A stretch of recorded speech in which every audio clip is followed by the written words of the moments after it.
Hey guys, welcome back to my channel. तो आज के इस वीडियो में मैं आपको एक्सप्लेन करने वाली हूँ 2026 में मूवी मृत्युंजय। तो चलिए विदाउट वेस्टिंग टाइम मूवी का एक्सप्लेनेशन स्टार्ट करते हैं। मूवी स्टार्ट होती है अच्युत से, जो अपने ऑफिस से घर जा रहा था, लेकिन तभी अचानक उसे फील होता है कि कोई उसका पीछा कर रहा है। जिसके बाद वो मेट्रो से घर की तरफ आने लगता है।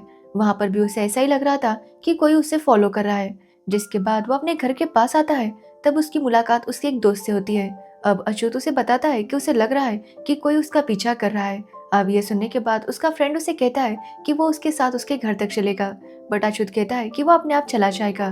जिसके बाद वो अपने घर जाता है, जहाँ पर उसकी बेटी अंजलि उसी का इंतजार कर रही थी, क्योंकि उसकी फैमिली में उसके पापा के अलावा कोई भी नहीं था। जिसके बाद हम जय नाम के बंदे को देखते हैं, जो कि सो रहा था। तभी उसे कॉल आता है और उसे पता चलता है कि उसे एक मैयत में जाना है।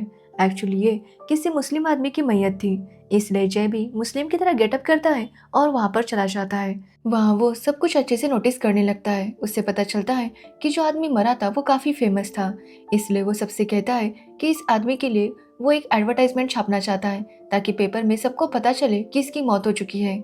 इसलिए वो इसके लिए 500 रुपए देने के लिए तैयार है। अब ये सुनने के बाद बाकी लोग भी उसके लिए कॉन्ट्रीब्यूशन देने लगते हैं। जिसके बाद उस आदमी की डेथ की खबर अखबार में छप जाती है।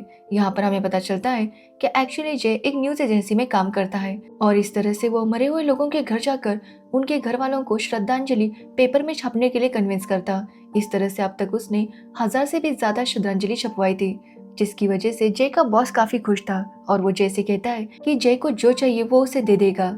जिस पर जय कहता है कि उसे क्राइम ब्यूरो डिपार्टमेंट में काम करना है, क्योंकि उसे क्राइम रिलेटेड केसेस में बहुत ज्यादा इंटरेस्ट था। बट उसका बॉस कहता है कि ये इतना आसान नहीं है, इसलिए जय को फिलहाल यही काम करना होगा।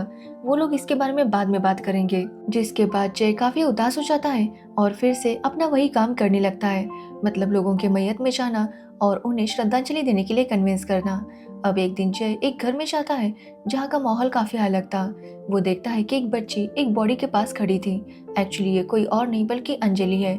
अंजलि के पिता की मौत हो चुकी है और अंजलि बिल्कुल भी शांत वहां पर खड़ी थी। ये देखकर जय आसपास के लोगों से पूछने लगता है कि आखिर ये बच्ची रो क्यों नहीं रही। तो वो लोग बताते हैं कि वो लड़की काफी छोटी है, उसे पता ही नहीं है कि उसके पापा की डेथ हो चुकी है और शायद इसी वजह से वो इस तरह से खड़ी है। अब ये सुनने के बाद जय को काफी बुरा लगता है, क्योंकि जय जब काफी छोटा था तभी उसके पेरेंट्स की डेथ हो गई थी, और तब जय को भी पता नहीं था कि डेथ क्या होती है, जिसकी वजह से वो कुछ भी समझ नहीं पा रहा था। तब जय की आंटी ने उसे सब कुछ बता दिया, बट फिर भी जय रो नहीं पा रहा था, जिसकी वजह से उसकी आंटी ने उसे बहुत ज्यादा डांटा। जिसके बाद जय रोने लगा तो उसकी आंटी ने उसे समझाया कि उसके पेरेंट्स की एक कार एक्सीडेंट में डेथ हो गई है और वो अब कभी भी वापस नहीं आएंगे। इस तरह से जय का मन फिर हल्का हो गया, क्योंकि वो बहुत ज्यादा रोया था। अब जय डिसाइड करता है कि वो अंजलि को सहारा देगा, इसलिए वो अंजलि के पास आता है और उसे बोलता है कि वो उसके पापा का काफी अच्छा दोस्त है। बट ये बोलकर उसे लगता है कि उसे इस तरह से झूठ नहीं बोलना चाहिए था, इसलिए वो अंजलि को बताता है कि वो उसके पापा को नहीं जानता। बट वो उससे इतना बताता है कि उसके पापा की डेथ हो चुकी है और वो नहीं जानता कि उनके साथ क्या हुआ और किसने क्या किया, बट वो इसके बारे में पता करने की पूरी कोशिश करेगा। ये बोलकर वो वहां से जाने लगता है, बट अंजलि उसकी उंगली पकड़ लेती है। यानी कि अंजलि भी जानना चाहती थी कि आखिर उसके पापा के साथ क्या हुआ। यहाँ हमें पता चलता है कि अच्युत एक मंदिर में गया था, जिसके बाहर बहुत सारा पानी भरा था, और मंदिर में दर्शन करने के बाद अच्युत जब बाहर आया तो उस पानी में बिजली की तार गिर गई, जिसकी वजह से अच्युत को करंट लगा और उसकी वजह से उसकी मौत हो गई। और ठीक अच्युत की तरह ही विक्रांत नाम के एक बंदे की भी मौत हुई थी, सेम पानी में तार गिरने की वजह से, जिसकी वजह से सबको ऐसा ही लग रहा था कि एक एक्सीडेंट है, पानी में तार गिर गया और करंट लगने की वजह से उनकी मौत हो गई। बट आईपीएस सीता का कहना था कि वो लोग अभी भी इस बात पर श्योर नहीं है, इसलिए वो लोग इन्वेस्टिगेशन कर रहे हैं ताकि पता कर सके कि एक एक्सीडेंट था या फिर मर्डर। तो वही जय भी अपना दिमाग लगाने लगता है। उसे पता चलता है कि अच्युत और विक्रांत दोनों की मौत एक तरीके से हुई है, मतलब पैटर्न बिल्कुल सेम था बट जगह अलग अलग थी। साथ ही दोनों की बॉडी पर जो घाव मिले थे वो भी सेम थे। ये सब देखकर जय समझ जाता है कि ये कोई एक्सीडेंट नहीं है बल्कि मर्डर है। वो इसके बारे में इंस्पेक्टर सीता को बताना चाहता था, इसलिए वो सीता से बात करने चाहता है, जहाँ पर वो सीता से कहता है कि वो जानता है कि सीता विक्रांत के केस पर इन्वेस्टिगेशन कर रही है, बट सेम विक्रांत के स्टाइल में ही अच्युत का भी मर्डर हुआ है, इसलिए उसे अच्युत के केस पर भी ध्यान देना चाहिए। अच्युत का घर यहाँ से 5 किलोमीटर दूरी पर है। अब अच्युत की मौत 1 महीना पहले हुई थी, तो वही विक्रांत की मौत 15 दिन पहले। बट सीता उसकी कोई बात नहीं सुनती और उसे वहां से जाने के लिए कहती है। बट जय भी इतनी जल्दी हार मानने वाला नहीं था। उसे इस केस को अच्छे से इन्वेस्टिगेशन करना था। इसलिए वो एक भिखारी से मिलता है जो कि मंदिर के बाहर बैठा करता था जहाँ विक्रांत की मौत हुई थी। अब यहाँ पर वो भिखारी बताता है कि विक्रांत काफी अच्छा था, वो रोज उसे पैसे दिया करता। वो सुबह 5 बजे जॉगिंग करने के लिए आता था और तभी इसी मंदिर में अपना माथा टेक कर यहाँ से आगे जाया करता था। वो बताता है कि उसने देखा था कि उस दिन एक आदमी था जो कि टकला था और उसने काला चश्मा पहना था और उसी ने उस तार को पानी में डाल दिया, जिसकी वजह से विक्रांत की वहीं पर मौत हो गई। साथ ही वो भिखारी बताता है कि शायद उस आदमी के पैर में कोई प्रॉब्लम थी, शायद उसे पोलियो था। अब ये सुनने के बाद जय अछूत वाले मंदिर के पास जाता है, बट वहां पर ना ही कोई भिखारी था और ना ही कोई सीसीटीवी कैमरा। बट उसे पता चलता है कि वहां पर एक सिक्योरिटी गार्ड था। वो गार्ड बताता है कि उसने भी देखा था कि वहां पर एक गंजा आदमी खड़ा था जो अछूत को रोज देखता रहता। वो बताता है कि उसने अछूत को लगभग 1 महीने तक इसी तरह से फॉलो किया था। वो गंजा आदमी एक जगह पर खड़ा हो जाता और अछूत को ही देखते रहता। वो बताता है कि शायद उसके पैरों में कोई प्रॉब्लम था, शायद उसे पोलियो था।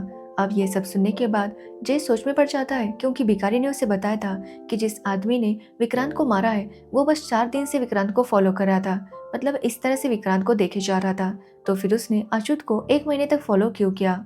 तब यहाँ पर जय को पता चलता है कि एक्चुअली उस गंजे आदमी ने अच्युत को मारने की काफी बार कोशिश की थी, जैसे कि कभी मेट्रो की सीढ़ियों से धक्का देना तो कभी मैन होल का ढक्कन ओपन रखना, बट कोई तरीका काम में नहीं आ रहा था। इसलिए उसने अच्युत को इस तरह से करंट देकर मार दिया। जब ये तरीका वर्क हुआ तो उसने विक्रांत को भी सेम पैटर्न में मार दिया। एक्चुअली विक्रांत बीबीए स्कैम का इकलौता गवाह था और किलर ने अच्युत को बस इसलिए मारा था ताकि वो मर्डर की प्रैक्टिस कर सके, और जब वो विक्रांत को मारे तो उसके बचने का कोई चांस नहीं हो। यानी कि उसने अच्युत को बस एक्सपेरिमेंट के लिए मारा था ताकि उसके बाद वो विक्रांत को आसानी से मार सके। जिसके बाद जय सीता से मिलता है और उससे कहता है कि मुझे आपसे एक जानकारी लेनी है। मुझे पता चला है कि विक्रांत जो बीबीए ग्रुप के खिलाफ गवाही देने वाला था, उसके 1 हफ्ते पहले ही उसकी जान चली गई है। इसके पीछे जरूर कोई ना कोई रीजन है। अब ये सुनने के बाद सीता भी सोच में पड़ जाती है।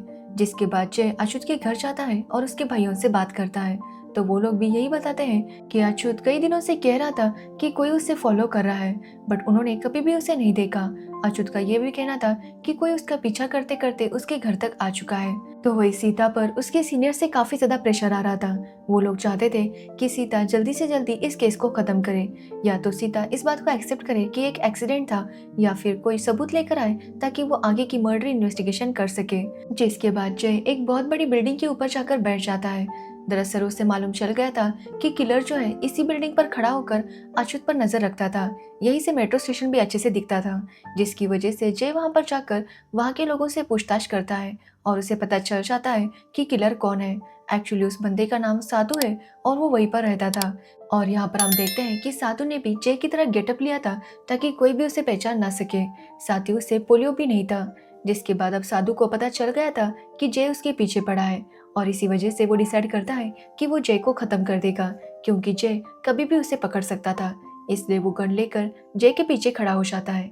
अब जय जैसे ये देखता है वो अपने आप को बचाने के लिए यहाँ वहाँ भागने लगता है, बट साधु एक कॉन्ट्रैक्ट किलर है और वो इतनी आसानी से जय को छोड़ने वाला नहीं था। आखिरकार वो जय को शूट करने वाला था कि तभी वहाँ पर जोरों से बारिश होने लगती है, जिसकी वजह से जय वहाँ से निकल जाता है। अब जय एक बहुत बड़ी प्रॉब्लम में फंस चुका था, क्योंकि साधु जब किसी बंदे को अपना टारगेट बनाता है तो वो उसे इतनी आसानी से नहीं छोड़ता, जिसकी वजह से वो जय को कंटिन्यूसली फॉलो करने लगता है। जय अपने दोस्त के साथ हॉस्पिटल में आता है क्योंकि उसे पोस्टमार्टम रिपोर्ट चाहिए थी। जिसके बाद आखिरकार उसे वो रिपोर्ट मिल जाती है, बट तभी वहाँ पर साधु आ जाता है। बट इस बार भी जय किसी तरह से वहाँ से भाग निकलता है और इस बार भी साधु उसे नहीं मार पाता। अब जय जो पोस्टमार्टम रिपोर्ट लेकर घर आया था वो सारे अच्छे से चेक करने लगता है, और तब उसे पता चलता है कि इन सभी लोगों की मौत उसी तरह से हुई थी। इसलिए वो सारे रिपोर्ट लेकर सीता के पास जाता है और उसे बताने लगता है कि इन लोगों की भी मौत सेम तरीके से हुई है और ये सारे लोग उस बैंक स्कैम के गवाह थे। बट ये सब कुछ बोलने के बाद भी सीता उसकी बात नहीं मानती। जिसके बाद जय अपने घर आता है तो वो देखता है कि वो रोज जहाँ पर अपनी चाबी रखा करता था वो वहाँ पर नहीं थी, वो अलग जगह पर थी। ये देखकर वो समझ जाता है कि कोई ना कोई उसके घर में आया है, जिसकी वजह से वो घर के अंदर नहीं जाता। यहाँ पर हम देख पाते हैं कि साधु ही जय के घर के अंदर आया था और वो इंतजार कर रहा था कि जय कब वहाँ पर आएगा। जिसके बाद जय जब खिड़की से देखता है तो वो पता चलता है कि उसके घर में पूरी तरह से गैस लीक हो गई थी, यानी कि कोई बस इंतजार कर रहा था कि जय घर में आए ताकि वो घर को आग लगा सके, जिसकी वजह से जय घर के अंदर नहीं जाता। वो वहां से जाने लगता है तो साधु उसका पीछा कर रहा था। वैसे भी वहां आसपास कोई नहीं था और वो जय को मारने वाला था कि तभी जय वहां से भागने लगता है, क्योंकि उसे महसूस हो गया था कि कोई उसका पीछा कर रहा है। जय भागते हुए एक ट्रैफिक पुलिस वाले के पास जाता है और वहां जाकर उसे जोरदार थप्पड़ मारता है, जिसकी वजह से जय को जेल में डाल दिया जाता है और 10 दिन बाद उसकी बेल होती है। तो वही हम साधु को देखते हैं, जिसने अपनी डायरी में लिखा था कि वो जय को 2 अक्टूबर को मारेगा, क्योंकि उसी दिन जय जेल से रिहा होने वाला था। तो वही जय भी जानबूझकर जेल में गया था, क्योंकि वो जानता था कि अगर वो बाहर रहा तो साधु उसे मार देगा। जेल के अंदर जय काफी सारे कॉन्ट्रैक्ट किलर से बात करता है और उसे पता चलता है कि इन किलर्स को डायरेक्ट काम नहीं मिलता, बल्कि उन्हें हैंडलर के थ्रू काम मिलता था। बट हैंडलर को भी पता नहीं होता था कि कॉन्ट्रैक्ट किलर कौन है, क्योंकि वो लोग अपनी आइडेंटिटी किसी को भी नहीं बताते थे। और अगर कभी हैंडलर को पता चल गया कि ये किलर कौन है तो वो उसे भी मार देते थे। साथ ही कॉन्ट्रैक्ट किलर को एक बार अगर किसी चीज के ऑर्डर मिल गई तो वो लोग किसी भी हाल में उसे मार ही देते हैं। अब कॉन्ट्रैक्ट किलर्स के बारे में जय को बहुत सारी बातें मालूम चल चुकी थी। वो इस बारे में सीता को भी इन्फॉर्म कर देता है। उससे कहता है कि वो एक बार हैंडलर की लिस्ट चेक करे, उसे वहाँ पर वो नाम जरूर मिल जाएगा। जिसके बाद वो लोग चेक करते हैं तो वहाँ पर उन्हें बशीर नाम के एक आदमी का नाम मिलता है। एक्चुअली बशीर को साधु के बारे में पता चल गया था और साधु वहाँ पर बशीर को मारने के लिए पहुंच जाता है और आखिरकार वो बशीर को मार ही देता है, क्योंकि साधु का एक ही फंडा था कि अगर कोई भी उसके बारे में कुछ जान जाए तो उसे खत्म कर दो। तो वही दूसरी तरफ सीता डिसाइड करती है कि वो बशीर को पकड़ेगी, इसलिए वो चाहती थी कि जय भी उनके साथ चले। तब उसे पता चलता है कि जय जेल में है तो वो उसे जेल से छुड़वाती है, जिसके बाद वो लोग बशीर के पास पहुंच जाते हैं। बट वहां जाकर उन्हें पता चलता है कि बशीर की डेथ हो चुकी है। बट वहां पर उन्हें एक चिट्ठी मिलती है। एक्चुअली उसमें लिखा गया था कि शाम को 6 बजे नया कॉन्ट्रैक्ट लेने के लिए आ जाना। एक्चुअली ये साधु के लिए था, इसलिए ये लोग जानते थे कि साधु वहां पर जरूर आएगा। इसलिए सीता भी जय और अपनी टीम के साथ वहां पर पहुंच जाती है। साधु भी नया कॉन्ट्रैक्ट लेने के लिए वहां पर पहुंच गया था, बट वो समझ जाता है कि यहाँ पर पुलिस भी है। बट अब तक किसी ने भी साधु को नहीं देखा था, जिसकी वजह से वो कैमरे से और पुलिस से छुपते हुए वहां से निकल जाता है। उसने कॉन्ट्रैक्ट भी ले लिया था और उसके बारे में किसी को खबर भी नहीं मिलती और इस तरह से पुलिस की सारी प्लानिंग फेल हो जाती है, जो देखकर जय काफी गुस्सा होता है। जिसके बाद वो सीसीटीवी कैमरास को अच्छे से चेक करता है तो वो देखता है कि वहां से एक आदमी पोस्टल ऑफिस से कॉन्ट्रैक्ट लेकर जा रहा था, यानी कि साधु यहाँ पर आया था और वो छुप कर यहाँ से निकल भी गया था। अब जय समझ जाता है कि साधु अपना चेहरा नहीं दिखाना चाहता।